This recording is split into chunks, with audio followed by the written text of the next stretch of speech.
Dominic Roque, may mga sugar daddy nga ba? Trending pa rin sa social media ang hiwalayan ng celebrity couple na si Dominic Roque at Bea Alonzo. Kamakailan lang ay nagpost ang kampo ni Bea tungkol kay Dominic Roque. Ayon sa kanyang best friend, may mga red flags na nakita kay Dominic Roque. Sa latest update, napansin ng mga netizen ang Instagram post si Dominic na walang caption na tila chill lang sa isang dalampasigan. Kaya naman nagulantang ang mga netizen sa kakaibang kilos ni Dominic sa gitna ng issue. Pero hindi lang si Dominic ang may kakaibang post. May chismis din tungkol sa makeup artist ni Bea na si Ting Duque. Ano nga ba ang ibig sabihin sa kanyang post na tumutukoy umano sa isang manipulative sad boy? At si Dominic na ba ang tinutukoy niya? Gayunpaman, nag-react ang mga netizen sa post na ito. May mga nagsasabing baka may ibang tinatago si Dominic, habang may iba naman nagsasabi na hindi daw dapat makialam ang mga kamag-anak o mga kaibigan man sa hiwalayan ng dalawa. Trending din ang Instagram story ng kapatid ni Dominic na may wolf and sheep clothing. Para sa mga hindi pa alam, isa itong idiom kung saan nangangahulugan ang isang tao ay nagpapanggap na mabait o inosente pero sa likod ng lahat ay mapanganib, manloloko o may masamang intensyon. Ngunit kalaunan ay nilinaw naman ng kapatid ni Dominic na nagpost nito na wala umano itong kinalaman sa hiwalayan nila Bea at Dominic at ito umano ay work-related at personal issue niya ito. Samantala, wala pang formal na pahayag tungkol sa kanilang hiwalayan nila Bea at Dominic. Kaya naman todo-todo pa rin ang mga espekulasyon ng publiko kung ano man ang nangyari. Samantala, may isang pasabog naman mula kay Christopher Min. Ayon sa kanya, may politiko daw na sangkot sa hiwalayan nila Dominic at Bea.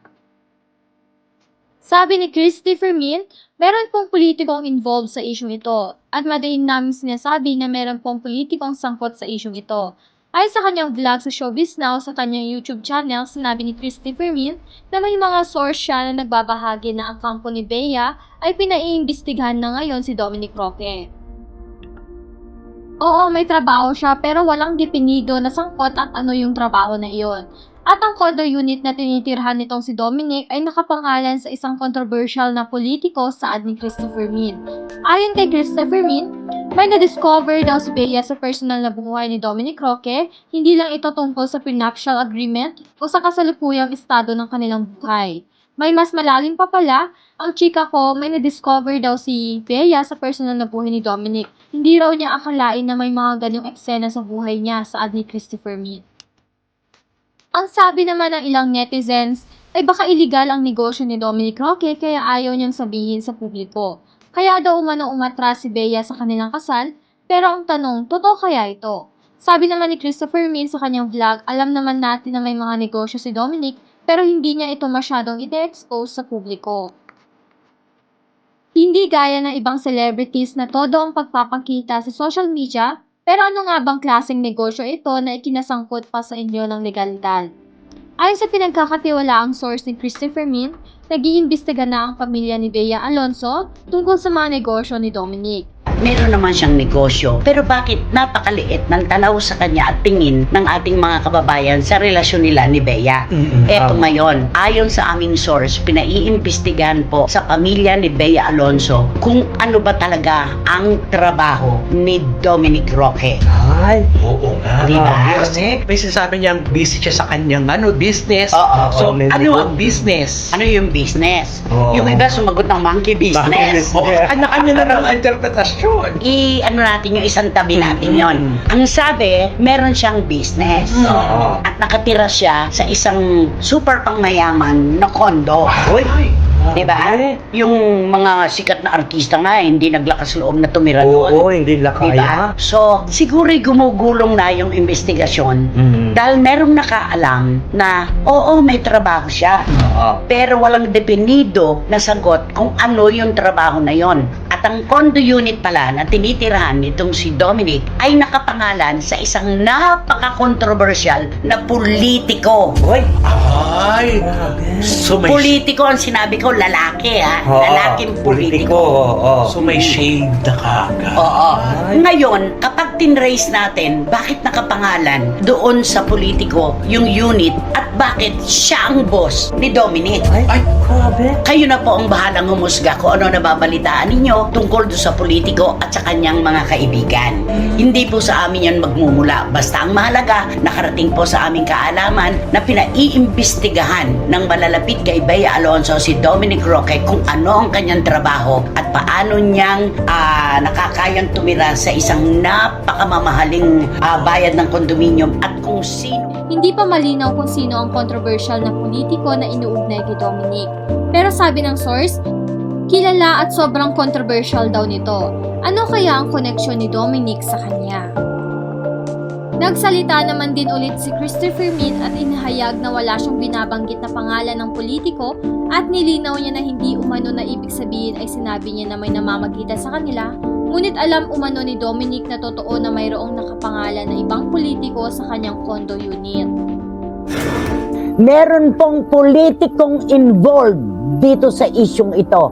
Kami na po ang nagsasabi, madiin naming sinasabi ni Romel, meron pong politiko na sangkot sa isyong ito.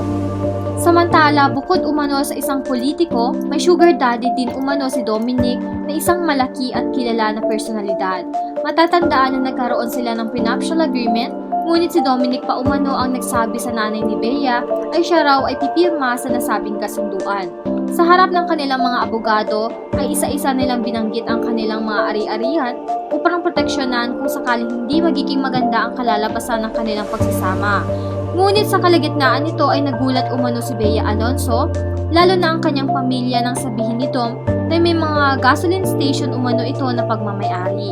Nagtaka umano si Bea dahil sa loob umano ng kanilang pagsasama ay hindi pa nabanggit umano sa kanya na may gasoline station ito. Isa umano ito sa dahilan kung bakit pinaimbestigahan ng pamilya ni Bea si Dominic. Kaya nalaman nila na ang gasoline station pala na ito ay bigay ng lalaking maimpluwensya at kilalang personalidad. Natuklasan din umano nila na ang past ni Dominic kaya ito umano ang isa sa dahilan kung bakit kumalas si Bea sa kasal nila ng kanyang fiancé na si Dominic. Dahil hindi umano ito masikmura ng aktres. Pero bago tayo mag-assume, may paalala si Tito Boy Abunda. Sabi niya, delikado yung mga speculation dahil malay natin inaayos pala nila ang kanilang problema. Kaya naman daw dapat tayo mag-ingat sa ating mga haka-haka. Mas maganda pa umano na ipagdasal sila at kung ano ang best para sa kanila sa kabila ng kanilang mga issue. Do we know the nuances? Alam ba talaga natin ang detalye? Yung, wag naman, the narrative is not about Bea, ang problema, kaya sila naghiwalay. Sa pagkakaalam ko, ito diretsahan. Si Bea gusto ma-save ang relasyon na ito. Si Bea wants this to work. Punta naman tayo doon kay Dominic, na masakit din pakinggan. Walang pera, hindi mayaman, hindi sikat, hindi karapat-dapat kay Bea. Cruel. You have the right to comment, you have the right to share your opinion, pero sana'y, alam niyo po yun, let's exercise prudence, caution, and most important of all, kindness. Ano ang masasabi nyo sa controversial na issue na ito? Totoo kaya ang isyong ibinabato sa kanya na di umano ay meron siyang mga sugar daddy at madilim na past? At ito nga ba ang dahilan ng kanilang paghihiwalayan? Comment down your thoughts below. Don't forget to like and subscribe for more latest trending news from us, and thank you for watching!